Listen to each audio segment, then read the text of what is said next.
It's Spap! What's Spap? Spap! What is it? Spap is both a training tool and an indication of how good your strike is. Can I use it? Yes. What about me? Yes. And me? Yes. What about me? Look, everybody can use Spap, okay?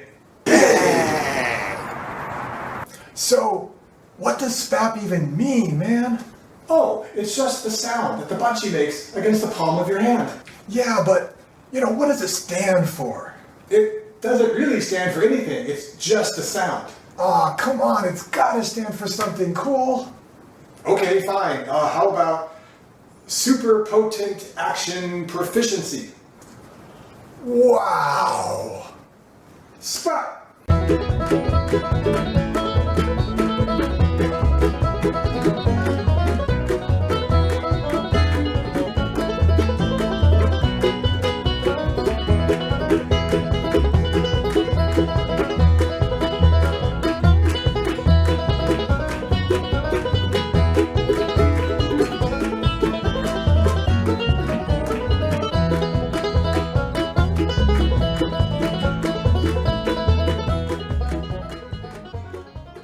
Hey everyone, welcome back to another Tic Tac Taiko.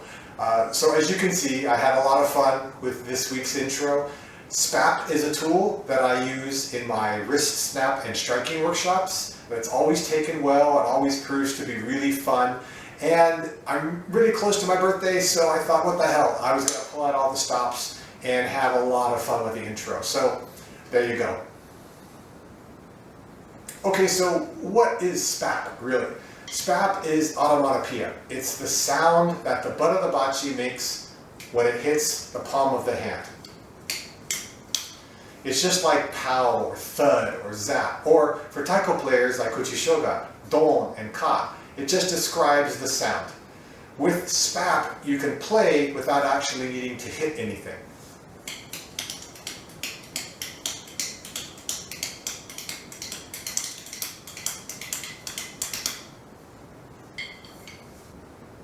The whole point of Spap is to use it as a tool, as an indication of how strong your striking technique is. Can you play a loud note? Can you play repeated loud notes? Can you play loud and quiet notes? Can you do it on both hands? Now, it doesn't mean that being able to do that means you have the best grip, the best strike, you don't have to worry about practicing. It's an indication that you're on the right track. It also doesn't mean that not being able to make those sounds means you have a bad grip. Case in point, Spap requires a high grip, top two fingers. If you're using a middle or lower grip, like I talked about in last week's video, you're going to have more trouble making a Spap, if not being able to at all. A low grip means no Spap. However, if you have a good Spap in the high grip, then the same fundamentals apply in the low grip. You will have to make some adjustments, but it's not like you have to change the technique drastically. So it's really nice to be able to figure out how to make that happen, and then you can transfer it to any grip you like. When you start practicing Spap, make sure you start with the bachi upright. The reason for this is pretty simple. If the bachi is upright, then it's easy to open the space between your bachi and your palm. This is what you need to generate the percussion. If your bachi is forward, that means the weight will have the top going forward and the bottom coming up, which means you no longer have that space, and you're going to then have to make it happen. And this is fine practicing Spap later, because that's more realistic. But at first, upright means you don't have to fight gravity, and it makes everything a lot easier. There are 4 different ways to generate Spap. But first, the grip. For a Spap, isolating Spap, I'm going to have the bachi on the other side of the first knuckle, my index finger, the thumb pressing those together, and then a slight wrap around. And the wrap will often move the bachi a little bit closer to the hand, which is fine. but here's my basic Spap grip. First way to generate Spap is just using the index finger, squeezing it in. Okay? These other fingers are not going to be involved. Even if they move, it's because the muscles are connected, not because they're adding any sort of assistance.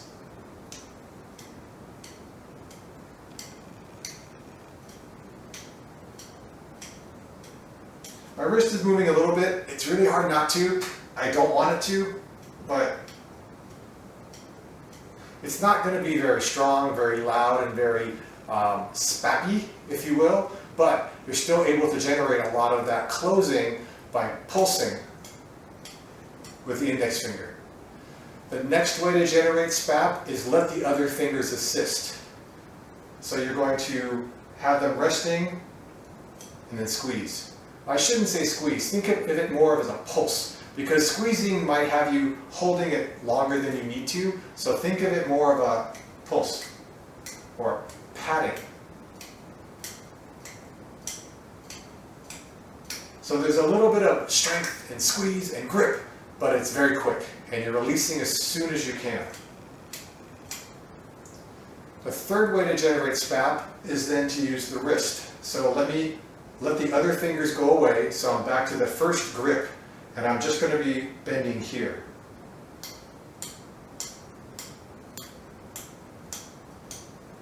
And the fourth way is to now lock the wrist, keep the fingers out, and now I'm using my arm, which adds probably the most amount of force, but with the least amount of control, because I can feel the bachi bouncing around. Now, each one of those is useful, but you're going to use all of them at the same time, and that's what gets some really, really powerful Spap. Now, you do not have to practice Spap at 100% every time. Only the loudest, the fastest, the hardest Spap you can do. Now, you can do it very lazily as well. You can do it like a fishing pole. You can do it with barely moving your hand at all. I don't know if you can hear it, but I can. I can feel it.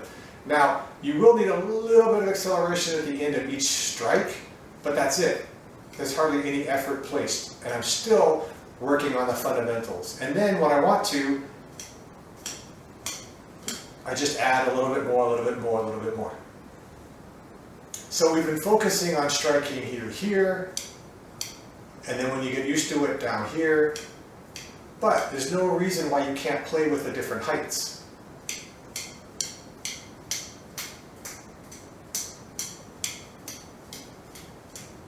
Or the different angles.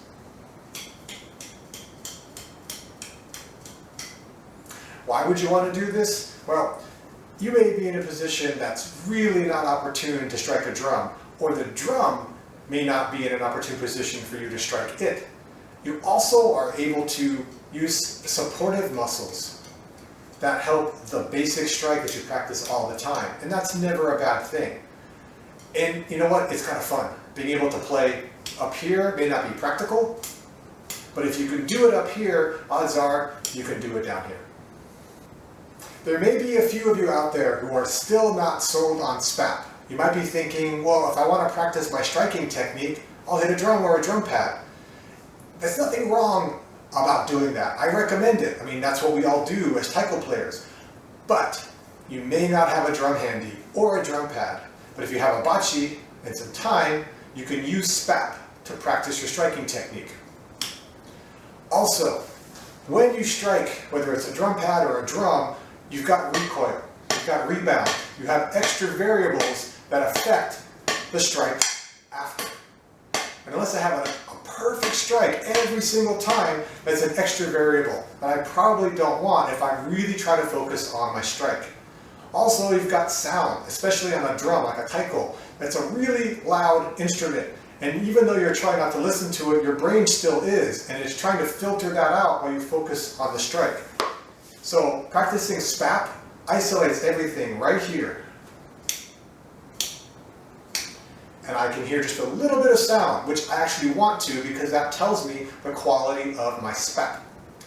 And I'll end with this. if I have a really loud spap, I guarantee you I can have a really loud strike. But I can have a really loud strike without having a really loud spap. And that speaks to the quality of my strike.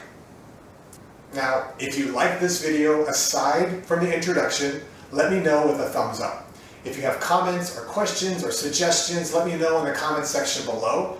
And for anyone who subscribes, I'm gonna extend my offer from last week. I will do a whole push-up for each new subscriber. All you other subscribers, I love you, but I'm not gonna do retroactive push-ups. I'm not crazy. So, until next time, keep on spapping and be well.